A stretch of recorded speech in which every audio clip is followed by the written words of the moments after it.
Assalamualaikum warahmatullahi wabarakatuh. Alhamdulillazi arsala rasulahu bil huda wa dinil haqq liyudhhirahu 'ala dini kullih wa kafa billahi syahida.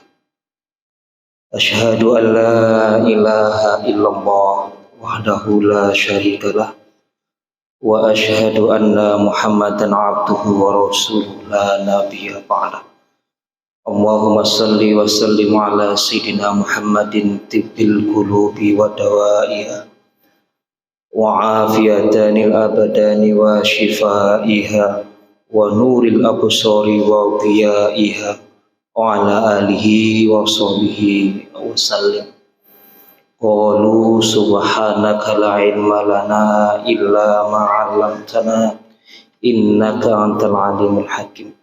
Rabbi shrah li sadri wa yassir li amri wahlul 'uqdatam min lisani yafqahu qawli. Jamaah ibu-ibu rahimakumullah taala, alhamdulillah pada siang menjelang sore ini kita masih diberikan limpahan iman, Islam, ketetapan sehat badan dan seterusnya, sehingga kita bisa menghadiri acara rutinitas kita di setiap Jumat pada salat Jumat. Mudah-mudahan niat kita dari rumah menuju masjid atau tempat ta'lim ini selalu mendapat berkah dan mendapat ridho dari Allah Subhanahu wa taala. Amin amin ya rabbal alamin. Selanjutnya salat dan salam tak lupa mari kita selalu sampaikan kepada junjungan Nabi besar Muhammad sallallahu alaihi wasallam dengan menanamkan mahabbah kepadanya. Allahumma shalli ala sayyidina Muhammad wa ala ali sayyidina Muhammad.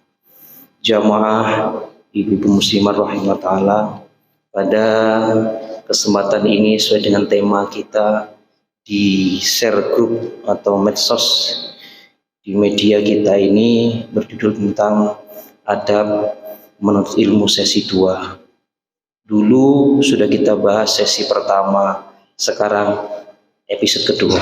Dan mudah-mudahan di episode kedua ini semakin baik, semakin lancar. Kalau ada pertanyaan yang nanti ditanyakan. Ibu-ibu rahimahullah, di depan saya ini ada kitab yang tak asing, mungkin sudah familiar di tengah-tengah masyarakat kita.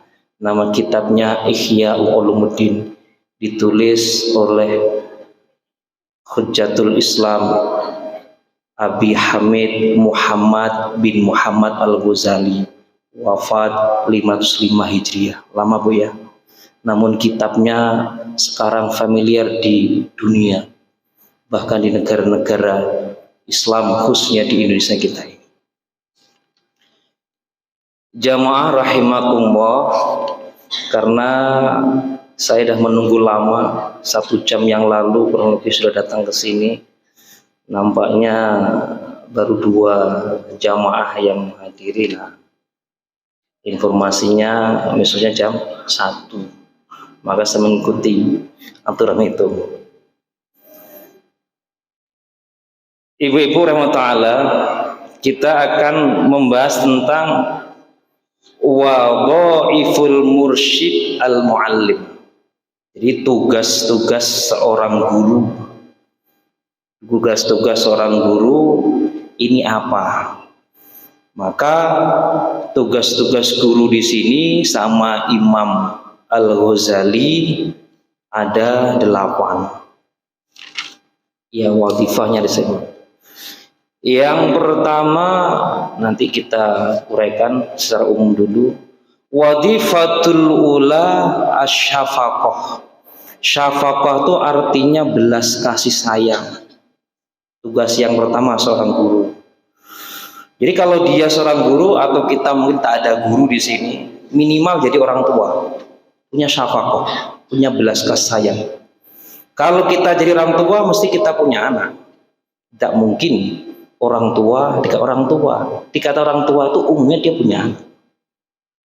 Nah, syafaqah alal muta'allimin berarti memiliki kasih sayang kepada peserta didik.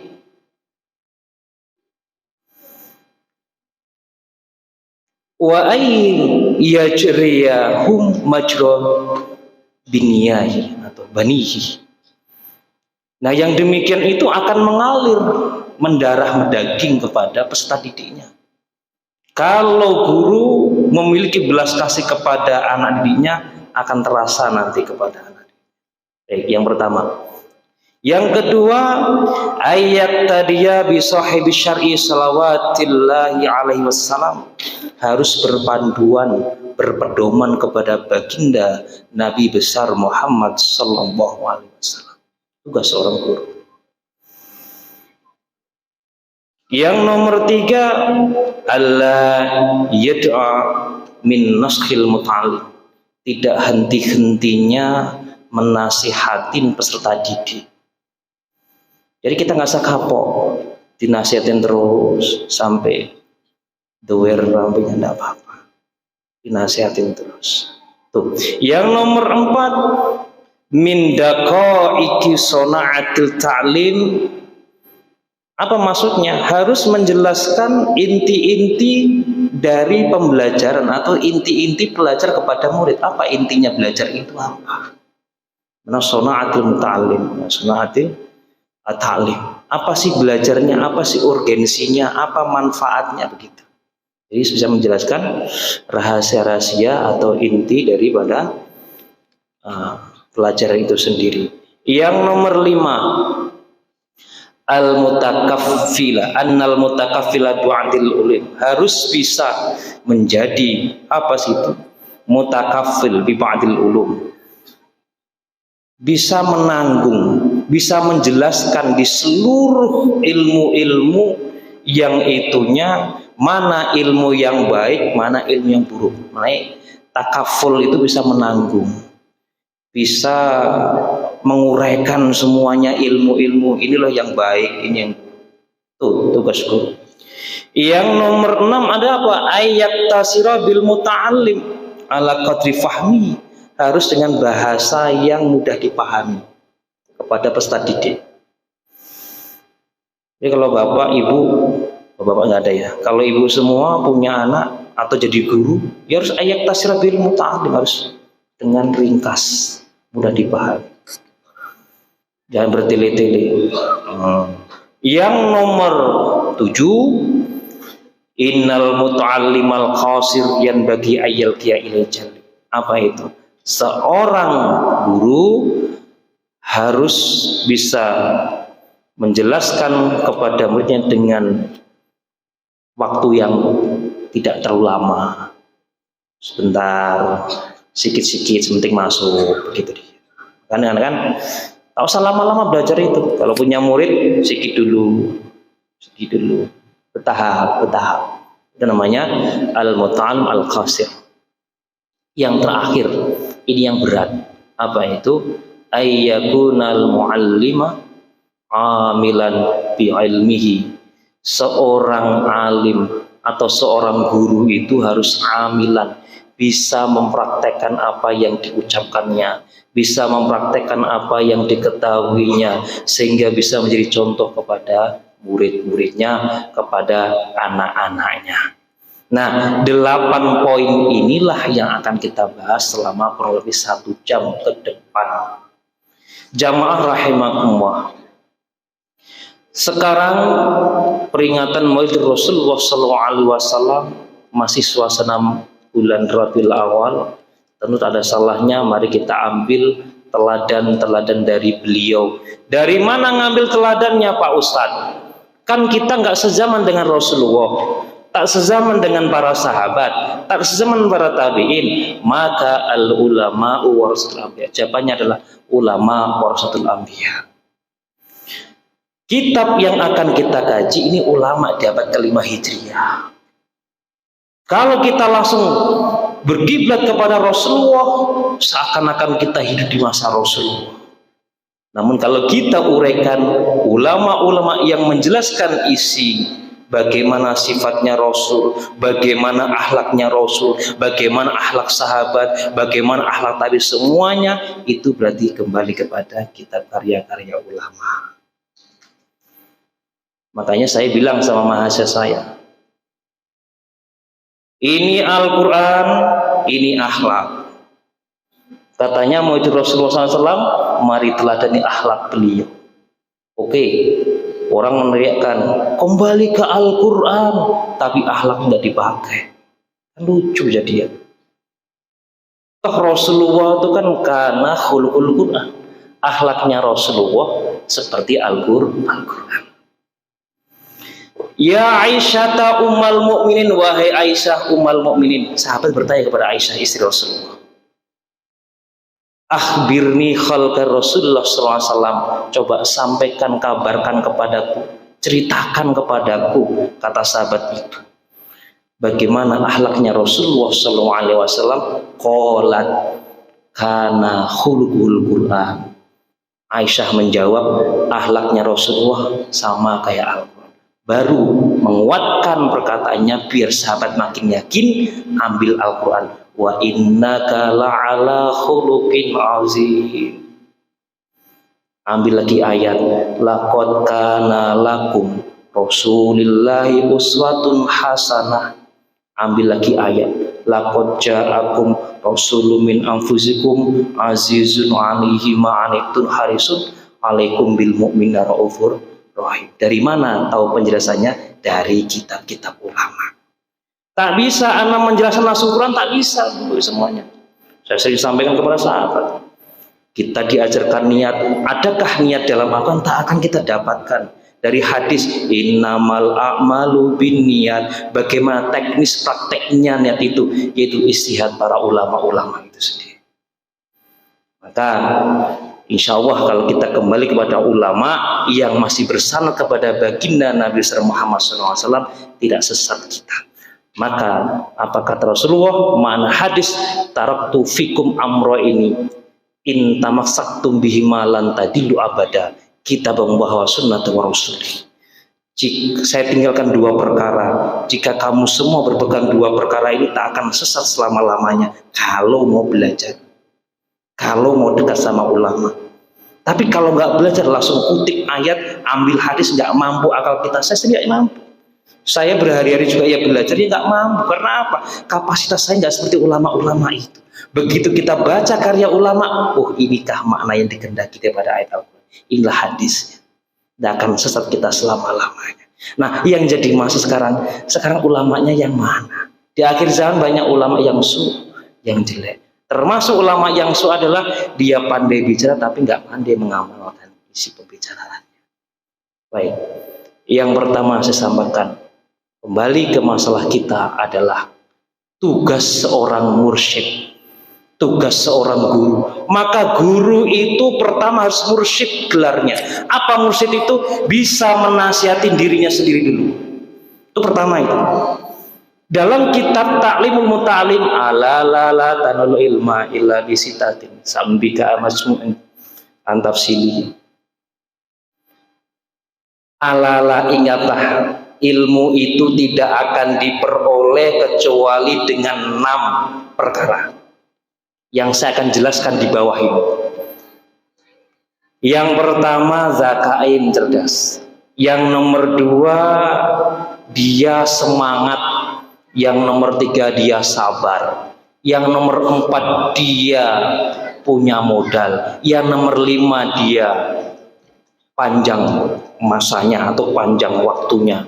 Yang terakhir, wa irsadi ustadi. Apa itu? Petunjuk guru.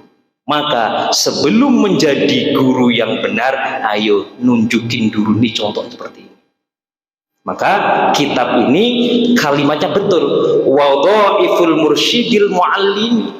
Dia tugas berprofesi, tugasnya menasihati muallimnya, gurunya dulu, dirinya diri sendiri, baru kepada orang lain.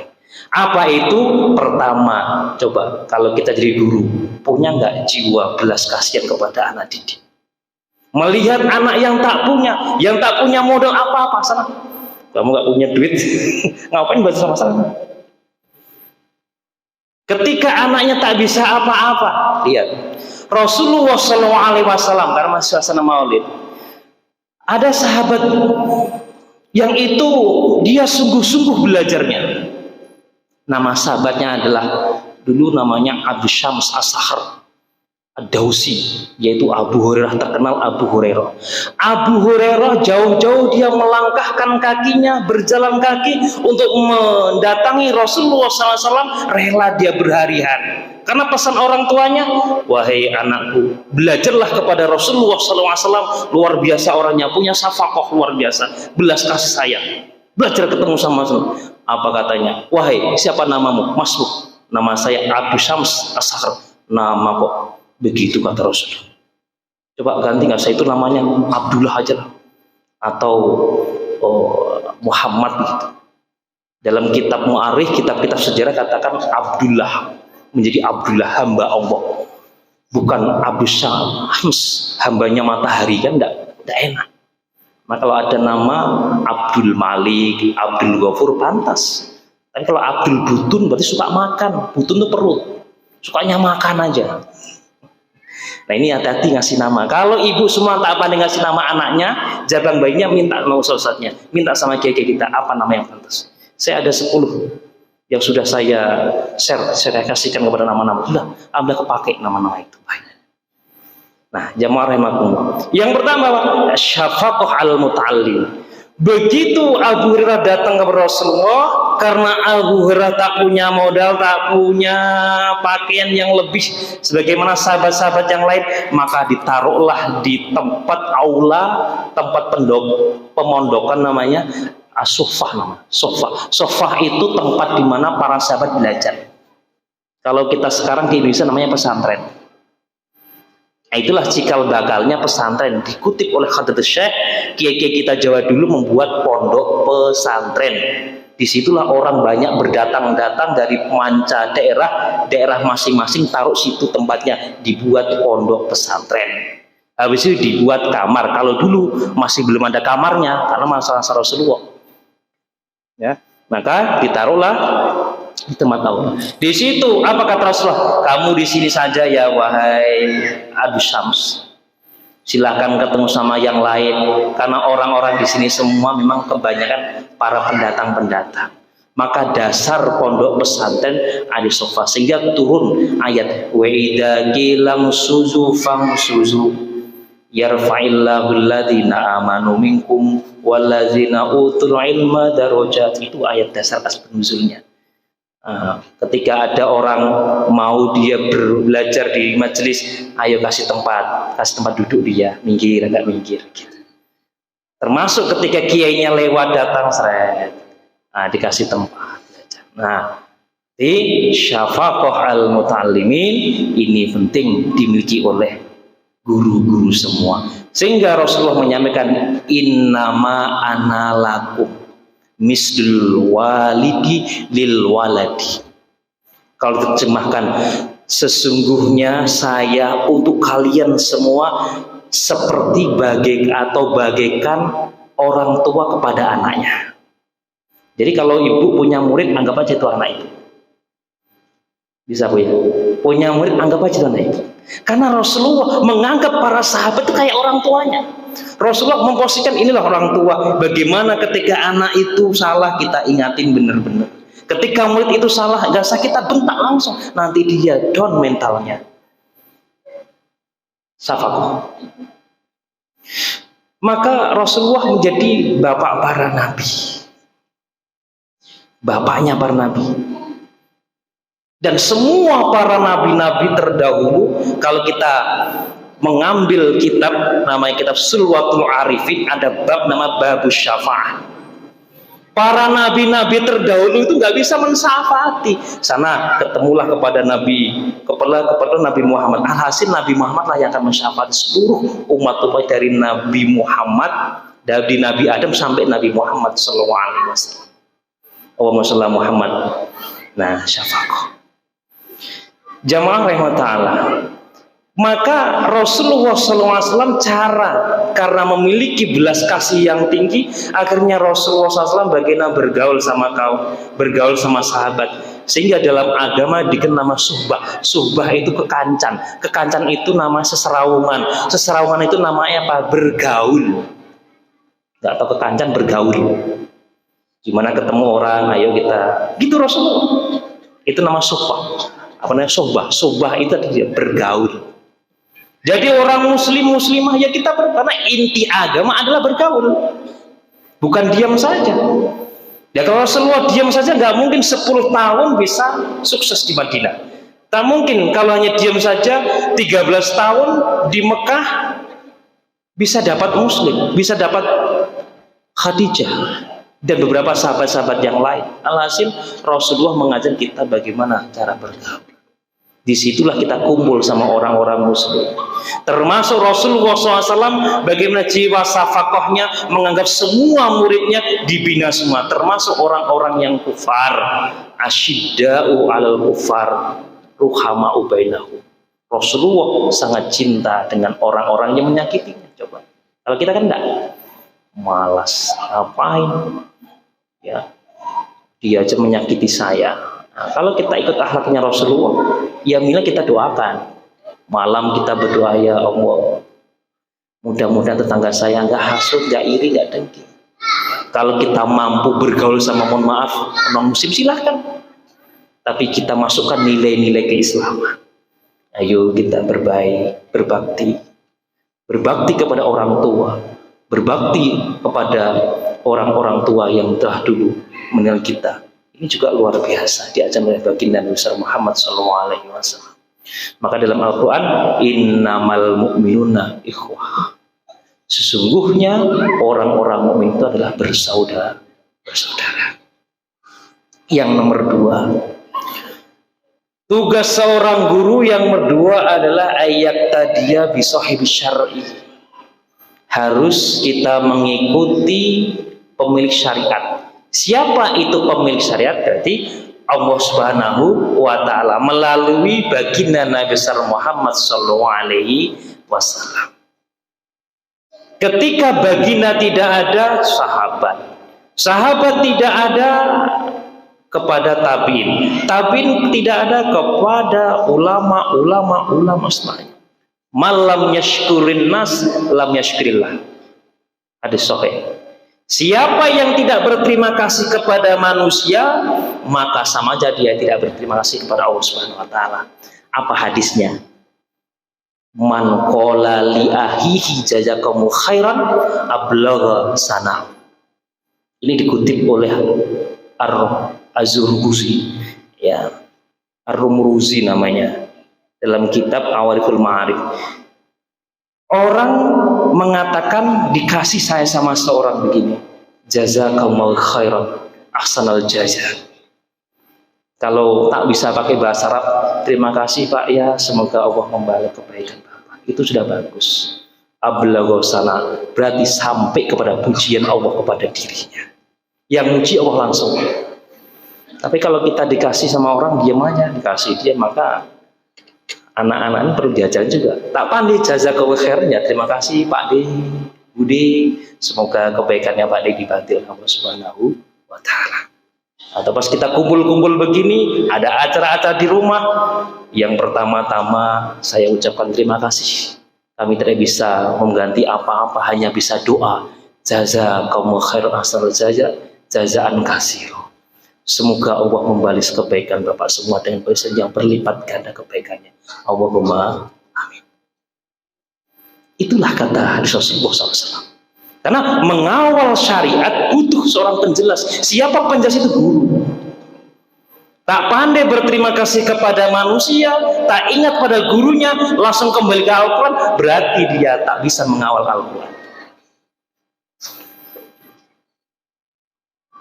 Nanti, kok begini Pak ya?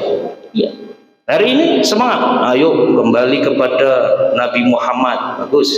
Kembali ke Quran, bagus. Tapi lupa gurunya dulu siapa mengajarin dia, lupa dia. Sudah gak mengabaikan lagi. Gurunya sudah tua, repot. Padahal yang mengenalkan syariat adalah guru-guru kita. Makanya Islam itu butuh guru.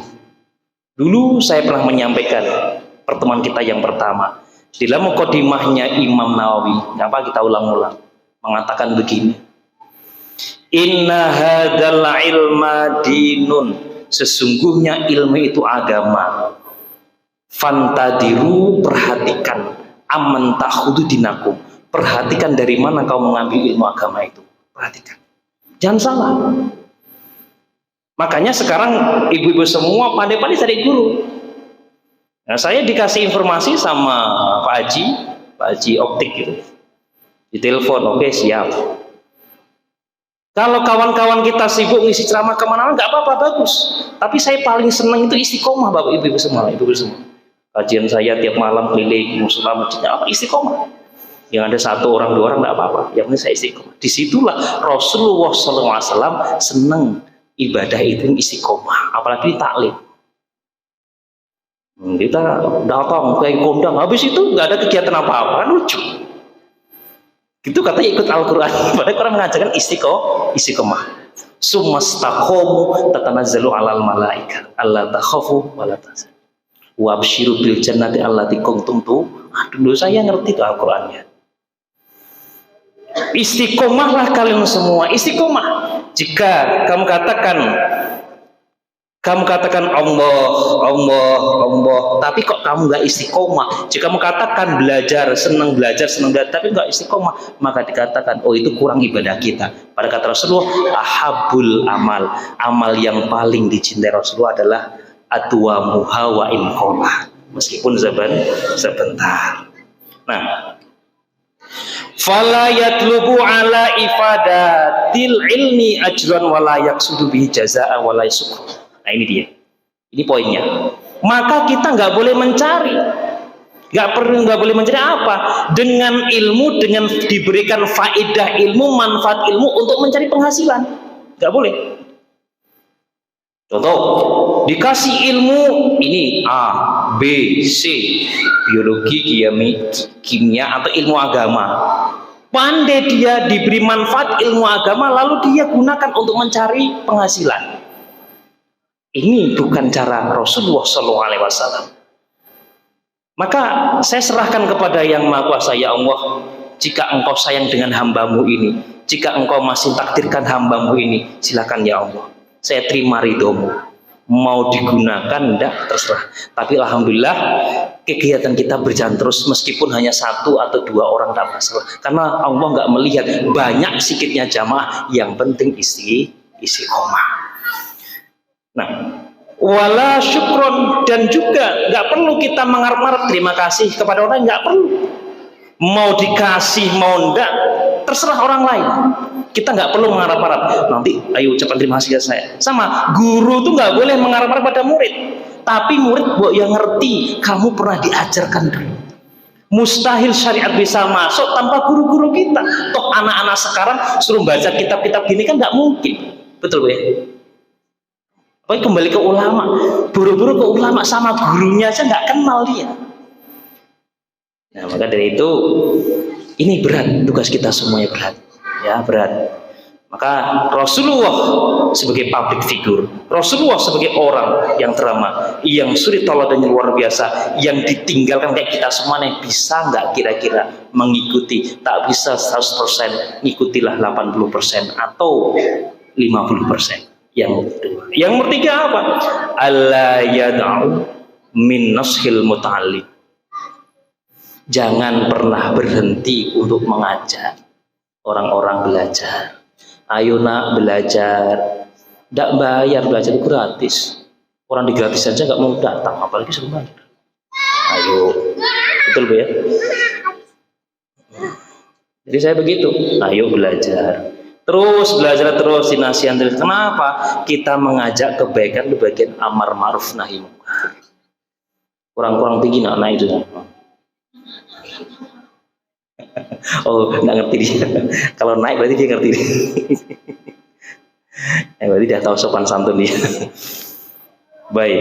Jadi kita nggak perlu kecewa. Kalau jamaahnya 1, 2, 3 nggak perlu kecewa. Kalau nggak diundang bapak ibu saya nggak diundang, nggak usah kecewa. Karena kita sudah punya tadi itu, pokoknya minimal kita didik anak istri saya. Ayo di ngaji, begitu minimal. Terus kalau ibu nggak punya murid jangan kecewa, loh saya kuliah 1 S2 S3, pokoknya saya nggak punya, sedih, nggak begitu caranya. Tapi kita punya keluarga, kita punya anak, menikah, punya anak, itulah sasaran objeknya.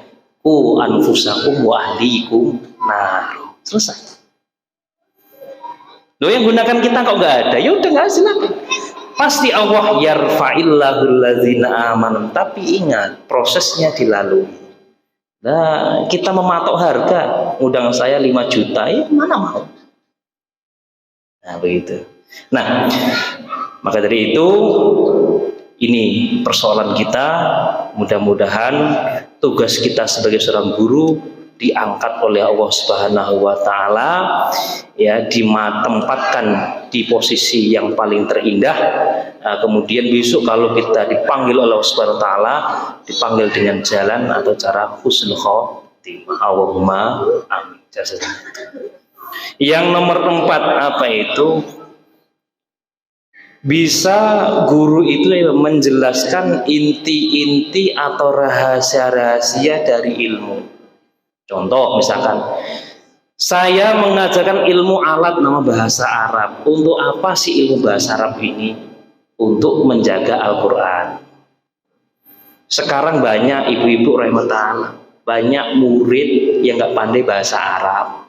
Buru-buru bahasa Arabnya, suruh ngaji, saya susahnya minta ampun. Saya mengajarkan bahasa Arab, coba cari itu huruf V dalam Al-Quran ada berapa? Dibaca, dicari dia bahasa Al-Quran. Hari huruf an ada berapa, huruf li ada berapa, coba diterapkan dalam Al-Quran. Itu gunanya apa? Untuk menjelaskan rahasia-rahasia apa yang kita ajarkan kepada murid. Jangan tabu. Ini untuk apa, Pak? Maka guru itu menjelaskan, inilah hakikatnya belajar ilmu. Kalau belajar fikih, ini hakikatnya agar kita terjaga syariat kita. Metodologinya bagaimana caranya? Caranya kamu harus pertama kalau kita sholat, tentu diajari dulu bagaimana cara berwudu, cara bersuci. Maka bab-bab fikih semua tentang toharoh itu namanya. Maka syariat mengajari metodologi cara. Yang nomor 3 apa itu? Diajari namanya apa? Intinya apa sih belajar itu? Apa sih manfaatnya? Kalau kita belajar ilmu alat, belajar fikih, manfaatnya banyak. Paling tidak kita mengetahui mana yang sah, mana yang enggak, mana yang rukun, mana yang enggak rukun, mana yang syarat, mana yang tidak syarat. Begitulah. Itu berarti kita mengajarkan inti daripada ilmu-ilmu itu. Dan pula kita ajarkan, kita sudah begini aja, nanti besok kamu jadi orang sukses. Begini aja belajar, begini-begini bingung. Ya, maka hari ini guru sepandai menjelaskan apa intinya. Yang nomor 5, apa itu? Harus bisa menjaga atau menjelaskan, ya, atau mampu untuk sebagian ilmu-ilmu itu. Nah, kalau tadi dijelaskan ini intinya. Yang nomor 5 ini kita harus bisa. Wah, ini bahaya nah ilmu ini. Ini nggak boleh diamalkan. Dijelaskan nih ilmu-ilmu ini supaya apa? Supaya nanti tidak sesat. Banyak sekarang guru belajar sama guru, tapi nggak mampu dia menjelaskan inilah yang baik, ini yang nggak mampu, itu akhirnya anak sesat semua. Salah. Maka guru itu harus mampu untuk menjelaskan ini yang baik. Nah, untuk ini yang baik setidaknya berarti dia mengerti ilmu alatnya. Harus menanggung. Ini kalau ada apa, ayo, kamu menjelaskan ini kepada murid. Iya, bener. Atau orang lain jelaskan, mana nih ilmunya? Kamu dari mana gurunya? Dari si A, si B, si B. Dari sampai kepada baginda Nabi besar Muhammad SAW, sehingga dengan al-mutakafil, mutakafil bisa menanggung, menjamin keselamatan murid. Nah, saya ngajar ngaji anak nggak mau cara saya, diatur saya serahkan ke mama bapakmu itu. Ngapain? Loh, dia ngatur saya kok. Coba ikutin. Auzubillahi minasyaitonirrajim. Susah dia. 1, 2, 3. Besok saya tunggu. Nggak datang. Sampai 5 hari nggak datang. Ya udah. Berarti dia mungkin lebih asik. Bisa saya kembali kepada bapak ibunya. Kenapa harus menanggung? Guru itu bisa menjamin keselamatan anak ini. Nanti ceritanya kok ngajinya gratul dari siapa? Oh, Pak Anam gurunya. Nggak mau lah saya. Orang saya ngaji Fatihah aja sampai setengah tahun, alhamdulillah itu sampai setengah tahun. Besok kalau ditanya, dari mana sana Al-Fatihah? Sana Al-Fatihah dari guru saya. Guru saya saya bisa menyebutkan guru saya sampai kepada posisi Nabi Muhammad SAW, guru Quran. Belum lagi guru yang lain. Guru lain, udah mati ini guru lain. Contoh, kalau dia masuk kepada bahasan tasawuf, maka dia harus bermujalasah dengan guru. Duduk, ini dengarin Pak Kiainya, duduk dia. Dengar, melihat, itu bagian daripada agar murid itu terjamin. Maka tugas guru itu berat, menjamin keselamatan murid dari bahaya di dunia maupun di akhirat. Berat nggak Bu? Berat. Makanya kamu ucapkan terima kasih ya Pak ya, semoga kebaikan Pak dibalas. Nggak apa-apa. Anaknya sukses semua, terima kasih. Maka guru-guru sekarang kasihan kadang melihatnya. Guru memang nggak mikir ke situ Bu, tapi kita, anak kita ngaji, anak kita sukses, ini barokahnya, sababiyahnya, wasilahnya guru-guru kita. Allahumma amin. Tuh, makanya berat tugasnya, bisa menjamin keselamatan murid. Apalagi kalau ada, tapi sekarang lucu Bu. Anak pintar ditanya sama orang lain, kamu prestasi, siapa gurumu? Gak mau nyebutin, pasti bilang siapa, ini anak siapa, kamu anak siapa? Anaknya anak. Begitu anaknya itu nakal, itu muridnya siapa? Betul gitu. Guru jadi kalah-kalahan sekarang. Kalau anak ibu sukses, ibu yang terangkat. Betul. Betul nggak? Sukses anak ibu, terangkat ibu. Anak siapa? Dipanggil. Bin ini mendapat IPK 4,0. Semua nilainya. Anak ini sukses dia. Semua orang lihat bapaknya ada sampingnya. Tapi kadang mohon maaf sekali. Inilah pesan kita. Jangan lupakan guru. Berat loh Bu. Nah hari ini fenomenanya, ibu percaya nggak percaya, fenomenanya anak sudah lupa sama guru-guru semua. Karena yang membiayai saya bukan guru saya, tapi apa? Orang tua saya. Nggak mungkin guru membiayai saya. Lah, guru itu ya orang tua kamu juga. Maka nggak ada namanya alumni, itu nggak ada alumni, muridnya bapak ini nggak ada. Alumni sekolahnya. Saya nggak ngajar lagi di sekolah. Apakah dia katakan ini alumni ini pernah mantan guru saya? Nggak bisa. Ya ketemu terguru. Nggak ada hubungan, nggak ada kaitannya dengan apa namanya instansi. Dimanapun dia jumpa, inilah guru saya. Disitulah Allah suka, ilahi Rabbina, suka kepada murid-murid yang senantiasa menjaga hubungan sanad antara guru dengan murid. Saya punya kitab, Syekh Zakaria Al-Ansori punya kitab namanya Fathul Wahhab. Punya guru namanya Ibnu Hajar Al-Asqalani. Punya murid Zakaria bin Al-Ansori punya namanya Ibnu Hajar Al-Haytami. Gurunya alim, muridnya alim. Maka jadi guru itu perlu belajar terus. Maka jadi orang tua ya jangan sampai kalah sebetulnya. Ya kalau seandainya kita nggak mampu, cari guru. Pak, ini Pak, tolong Pak bimbing anak saya Pak. Karena saya nggak mampu Pak untuk mengawalnya karena saya sibuk kerja Pak, ini Pak. Nah sebagai tanda terima kasihnya ini Pak, ada sedikit rezeki, mana tahu ini bermanfaat kepada Bapak sekeluarga. Senang gurunya. Nah itu ya. Muhammad.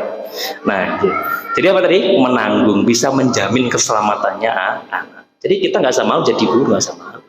Kalau seandainya anak itu di luar sekolah, di luar pondok, di luar instansi, oke, sama-sama kita jaga Bu. Ya itu anak saya juga, ya anak ibu juga.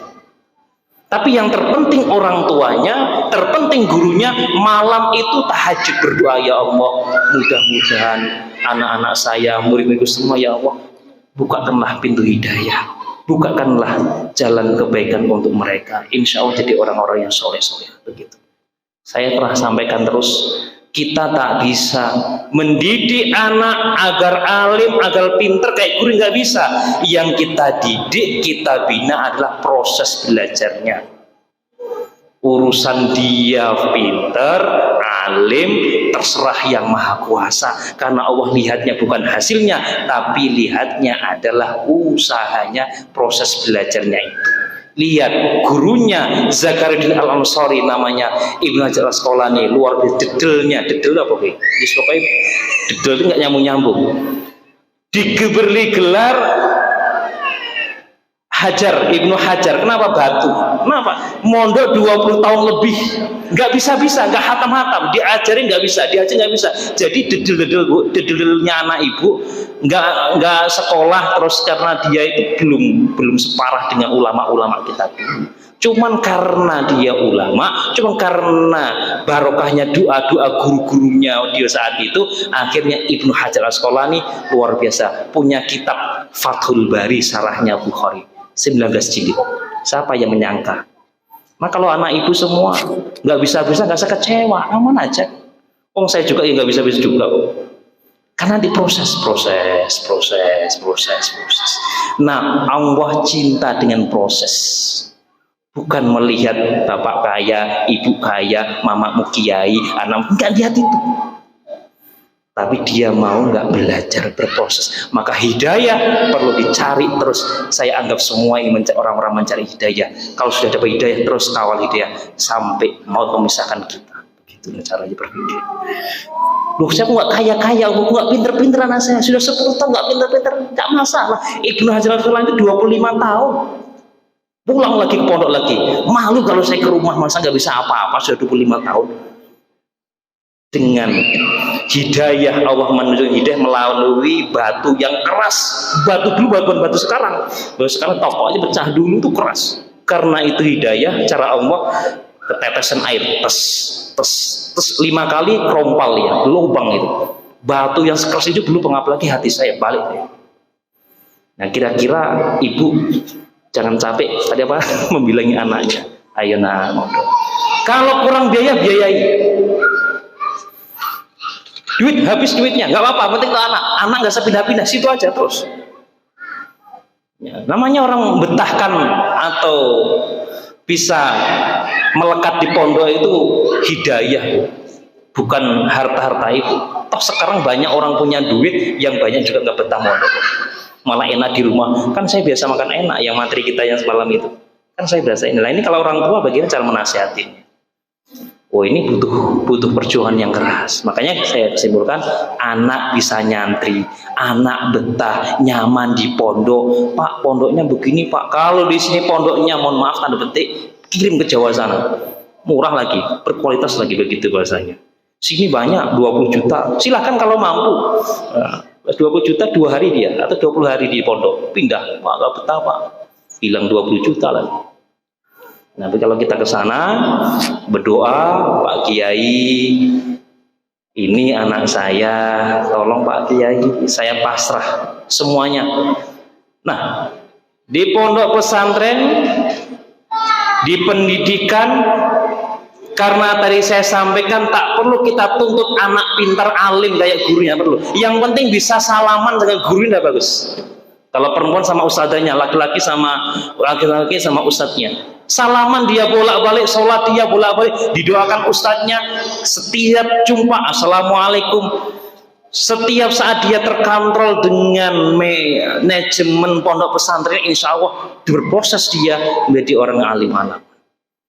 Jadi 3 tahun anaknya belum ngerti nggak apa-apa, tambah lagi 6 tahun, maka mondok minimal 10 tahun. Sekarang 3 tahun sudah kewalahan, tak maulah, nggak betah saya. Kenapa? Karena susah di pondok. Jamaah ta'ala, maka tugas guru PR-nya itu berat sekali, mengontrol dan menjamin keselamatan murid. Makanya besok di surga, kamu muridnya siapa? Muridnya Anam. Anam siapa? Muridnya Abdul Basir. Abdul Basir siapa? Muridnya Mbah Muslim. Mbah Muslim siapa? Muridnya Khadir Syekh Hashim Asy'ari. Mbah Hashim Asy'ari murid siapa? Syekh Yasin Al-Padani. Syekh Yasin Al-Padani murid siapa? Muridnya daripada Abu Bakar Syato, pengarang kita Al-Talibin, sampai kepada baginda besar Muhammad SAW. Masuk dia, terselamatkan anak ini, barokahnya dia punya guru. Tapi kalau belajar Quran, baca hadis tidak pakai guru, apa? Malam yasyah, siapa yang tidak ada gurunya, sayhuhu fasayhu syaitan, pasti gurunya setan. Hari ini banyak Pak HP, Pak. HP nih, Pak. Bisa saya muter Quran, tafsirnya klik aja. Metodenya udah hilang. Padahal Allah cinta dengan metode. Kalau ibu silahkan, kan itu kan masalahnya ibu. Itu kan urusan ibu. Kalau saya masih senang, masih dengan lagi. Kalau jumpa dengan guru saya, bahkan sampai-sampai terbawa dalam mimpi, diajarkan dalam mimpi. Beginilah kamu, begini. Itulah guru-guru kita seperti itu dulu. Kita kan buru-buru mimpi, kan mimpinya mimpi HP, nanti pilih HP yang bagus. Makanya jumpa di alam mimpi itu barokahnya. Maka para wali-wali terus dikawal oleh guru-gurunya, bahkan tak jarang Rasulullah bisa hadir, bisa dalam bentuk wujudnya, bisa dalam bentuk mimpinya ketemu dan waktu kasihnya. Allahumma shalli Muhammad. Nah, itu kita semuanya pertama jangan pernah mengharap anak ini pinter, nggak pinter habis biaya saya, itu mohon maaf salah, kurang tepat pikiran kita. Ya, jamaah rahimahullah taala. Maka dari itu kita perlu bergaul. Gak bisa kita mengkonsep doanya, tak bisa kita belajar kayak orang-orang itu. Yaudah, kita semua datang di majelis suhbah itu berteman, bergaul kepada seseorang yang dianggap bisa mendekatkan diri kepada Allah. Itulah jalan satu-satunya. Yang jadi masalah sekarang, di rumah diam aja, di sini diam aja, semua diam aja, ada kegiatan taklim diam aja. Maka kegiatan taklim membuka cakrawala kita. Oh, kumpul ini bagian daripada mencari hidayah oleh Allah Subhanahu wa taala. Toh kita doakan ihdinas siratal mustaqim, siratal ladzina an'amta 'alaihim ghairil maghdubi 'alaihim waladdallin. Kata sang mufassir namanya Fakhruddin Ar-Razi, abad ketiga masuk keempat Hijriah. Dalam kitabnya Mafadil Ghaib mengatakan, makna ihdinas siratal mustaqim, siratal ladzina an'amta 'alaihim, upaya seorang hamba harus wajib cari guru. Dari guru itulah kita tahu ini, dan Allah memberikan hidayah melalui guru ini. Dan kita kasih hidayah yang melalui guru ini. Jadi dengan guru kita mendapat hidayah. Oh, inilah maknanya. Itulah kata Fakhruddin Ar-Razi. Jadi kalau baca Quran, kok kita nggak dapat hidayah ya? Oh, kita jauh sama guru nggak dapat hidayah. Ya itu ya. Jadi Quran sendiri itu butuh penjelasan dari seorang guru. Kalau kita baca pahala dapat pahala bacanya aja. Falahu hasanatun wal hasanatu bi asri amsalihha laqul alif lam harfan wahidan walakin alif wahidun lam wahidun mim wahidun atau harfan. Itulah kata hadis Rasulullah riwayat dari At-Tirmizi. Tapi kalau untuk mengamalkannya butuh proses yang panjang. Zaman. Yang berikutnya yang bernama apa? Ayat tasirabil muta'alim ala qadri fahmi. Nah ini kita harus pandai menggunakan diksi kalimat yang pantas menjelaskan kepada murid seringkas-ringkasnya. Seringkas-ringkasnya bukan berarti kita secepat-cepatnya enggak, tapi inilah kamu kemampuannya apa? Anak SD ya ini dia kemampuannya, SMP ini kemampuannya, SMA ini sesuai dengan bahasa. Kenapa? Kata Rasulullah SAW, wa nukallimahum ala qadri uqulihim. Saya berbicara, saya menyampaikan berdasarkan akalnya sahabat. Ada sahabat yang pandai cerdas, Abu Hurairah cerdas. Ada yang sahabat yang mungkin secara akal dia susah mempelajari, tapi dengan bahasa-bahasa yang mudah dipahami saja. Ngajarin anak-anak kayak gini nggak bisa kita ajak berpikir, ayo nak kita berpikir ya, nggak bisa, malah dia ngambang semua, bisa-bisa stres, terlalu cepat ngajak berpikir. Yang penting anak itu gerak, ngomong itu udah bagian dia berbicara anak itu bagian dia berpikir, bagian daripada dia kedewasaan akalnya. Maka Rasulullah SAW dalam hadisnya, man katama ilman nafian, siapa yang menyembunyikan satu ilmu atau ilmu yang manfaat, dia sembunyikan ilmu itu, malas menyampaikan, masa nyampaikan ngapain, nggak ada duitnya misalnya gitu, hitung-hitungan gitu kan. Ja'a yaumal qiyamah muljaman bilijami minnar, Ketika di yaumil kiamah datang dia orang tersebut, maka dijebloskan dia di api neraka. Nauzubillah min dzalik. Maka satu ilmu pun kalau bisa dimanfaatkan, sampaikan urusan diterima Anda yang jelas sudah saya sampaikan. Makanya butuh kerja sama ibu, orang tua. Yang bagus orang tua itu datang ke Pak Ustadznya, Pak Ustadz ini anak saya, ajak anaknya sekalian, itu adabnya begitu, ajak anaknya sekalian, Pak Ustadz ini Pak Ustadz, tolong Pak Ustadz saya pasrah sama Pak Ustadz, silahkan diajarin, kalau ada apa-apa bilang ke saya Pak Ustadz. Terus pokoknya kalau dia nggak mau selentik aja Pak Ustadz, jewer aja dia, tapi bener jewer ya, nggak sama marah ya, ini jewer ibu marah kan kayak begitu kan. Begitu dijewer, saya juga nggak pernah jewer, padahal di kalimatnya awal terserah Pak Ustadz mau dijewer, yang penting dia mau ngaji, saya udah pasrah. Nah itu harusnya begitu. Nah, sehingga kita nggak ada menyembunyikan ilmu, dan kita satu pun nggak ada menyembunyikan ilmu, kita share semua, kita bagi-bagikan semua, nggak pelit dengan ilmu. Sebab apa? Besok yang masuk neraka pertama kali itu orang-orang berilmu. Kenapa? Dia menyembunyikan satu ilmu tadi itu. Harusnya ini manfaat buat anak-anak. Misalkan contoh dalam hadis Rasulullah SAW menyampaikan kepada kita semua, ya, alimu auladakum bis sholat, ajarilah anak kamu dengan sholat. Bertanya dalam hadis itu, ketika umur berapa? 7 tahun. Sekarang ada nggak betul dia? Belum ada. Kalau belum ada, ya udah dibimbing dulu. Guru-guru dulu nggak apa-apa, minimal dia kena rukuk bapaknya, rukuknya begini, sujudnya begini. Dulu sahabat Husain, cucunya Rasulullah, diajak sholat, naik di punggungnya. Nah, ya, jadi menerapkan ilmu yang dimanfaatkan sama lingkungan itu jauh lebih penting. Apa sekarang fungsinya apa yang dibutuhkannya. Yang nomor 7, innal muta'allimal khasir yang bagi ayyal kia ilai jalil Allah.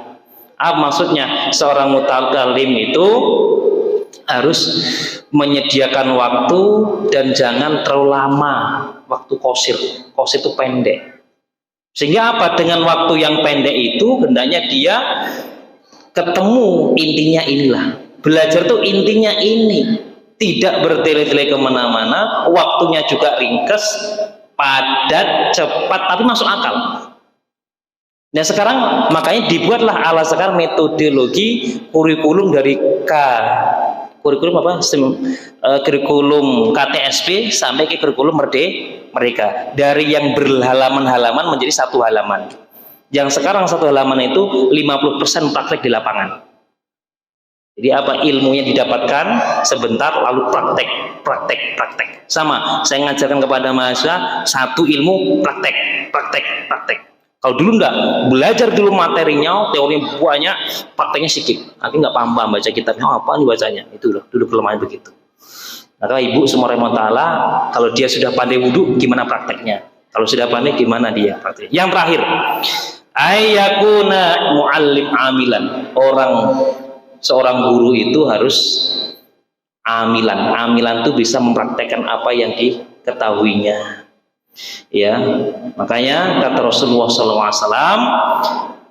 ya, dalam hadisnya, tidak bisa dikatakan itu orang alim, la takun aliman, kamu nggak bisa katakan alim hatta yakuna bi ilmihi amilan, sampai kamu tuh bisa mempraktekkan ilmumu. Bisa nggak kamu praktekkan? Maka kalau kita hari ini pandai ngomong, pandai menyampaikan, tapi kok nggak bisa mempraktekkan ilmunya, nah ini belum dikata orang alim. Maka tak bisa kita praktekkan, minimal kita punya murid kita ini mempraktekkan apa yang kita ajarkan. Boleh seperti itu. Saya sama guru saya itu persis cara menyampaikan, persis kayak guru saya. Cara menyampaikan satu kayak ngaji kitab, ya persis kayak guru saya. Berarti saya punya murid, guru saya prakteknya itu dipraktik sama murid-muridnya. Itu banyak, bukan satu dua. Mbah Maimun Zubair almarhum, makamnya di Maklam Mekah sana itu, punya murid luar biasa namanya Gus Baha. Itu cara ngajinya persis kayak Sayyidina Mbah Maimun Zubair. Sampai sholawatnya terkenal. Ya. Sa'duna fi dunya wa zunal fil ukhra bi khadijatul kubra wa Fatimah Zahra. Sering kita sampaikan di selawat, tapi selawat kita yang ada di lingkungan Ingu ini nggak kenal ini selawatnya. Dia punya manakibnya sa'duna fid dunya, kami bangga, kami senang di dunia. Fauzunal fil ukhra, dan kita bangga nanti akan datang. Di dunia kita senang, bahagia, dan kita meninggal juga bahagia. Dengan apa?